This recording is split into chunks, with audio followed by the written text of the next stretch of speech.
Hey, what's up guys? Dom here. Today I'm going to be talking about some reasons as to why I bought the Nikon D5200 as my primary film camera. So there are a few features about this camera that sold me to buy it and led me to purchase it.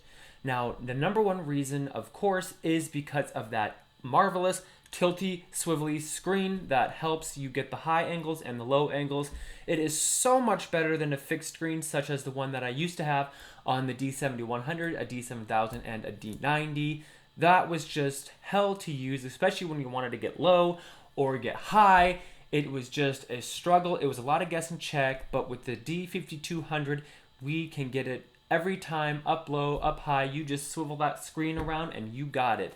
Now, another great reason as to why I bought this D5200 is one that most people are probably going to overlook when they get a camera like this, and that is because of the very flat picture profile. Now, what a flat picture profile is going to do is going to help us get a lot of detail in the shadows and the highlights, and that is called dynamic range. Now, most cameras are very bad when it comes to dynamic range, because it cannot handle all of the highlights and the shadows at the same time. It usually does one or the other. So with that said, what most filmmakers have come to do is they have come to flatten the picture profile instead of having it very vibrant and very sharp. Now, the flat picture profile is going to help us color correct and color grade. That is it. When you are color grading and color editing, that is going to help you set the mood of your film that your audience is going to be watching. So if you are doing something like a horror movie, you are going to want a lot of crushed blacks, very heavy blacks, and a lot of blues and the greens. That is going to help us bring out the emotion of fear and stress and all that other stuff like that. But on the flip side, if you are doing something like a comedy, you are going to usually want a lot of bright colors, a lot of saturation, vibrancy, stuff like that. That's going to help us bring that very lively mood.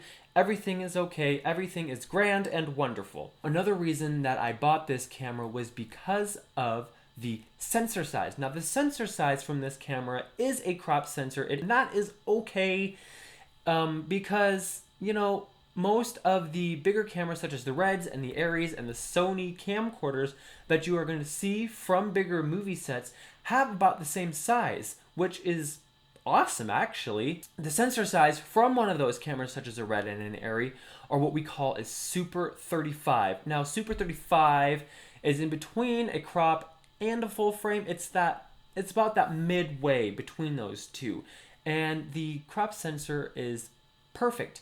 Anything bigger than that is going to be better, but I can live with the crop sensor because it can help me get that really shallow depth of field, which means whatever is in focus is strongly in focus, and whatever is in the background is just knocked out of background, probably like you are seeing right now. That is called bokeh. That is the depth of field effect that a lot of movie makers go for, and which is why DSLRs have been revolutionizing because of the cheapness of the camera and because of that nice big sensor size. The third reason as to why I got this camera is because of the low light capabilities. Now, for a crop sensor camera, we all know that they do not do as well as the full frame sensors because of the full frame sensor. It is bigger, it can let in more light, and less noise is going to show.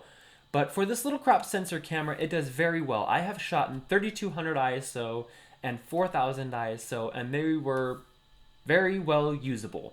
6400's pushing it. I wouldn't push it past 6400 or even 4000. I would push it at 4000 and leave it there. Now, one of the reasons I did not get this camera was because of the audio. I am going to show you what the audio from the D5200 sounds like right now. Alright, this is the audio from the D5200, and as you can tell, it's not that good. There's a lot of hissing, there's a lot of extra random, ambient noise, and it sounds like complete crap compared to what I am recording to when I normally record, which is the Zoom H4n Pro, which we are switching back to over right now. Alright, so now that we are back to the Zoom H4n, everything is sounding a lot better, sounds cleaner, you're not getting a lot of the hiss or ambient noise. Everything is just so much better. Now you can use the audio from the DSLR, it's not recommended because you heard why, because it's not a good source, it's not reliable. The only reason I'd use it is to help sync up audio from your external recorder with the audio from the DSLR. Now, I did use the audio from the DSLR for a while now, and man, it was rough, and it did not sound good. So that's why I recommend using an external audio recorder, such as the Zoom H4n Pro that I have. So that's all I have to say about this awesome, phenomenal camera. If you have any questions, please leave them in the comment section below. I will be sure to get to those. I hope you liked this. I hope it helped. Please subscribe, comment, and like. I will see you guys next time. Bye.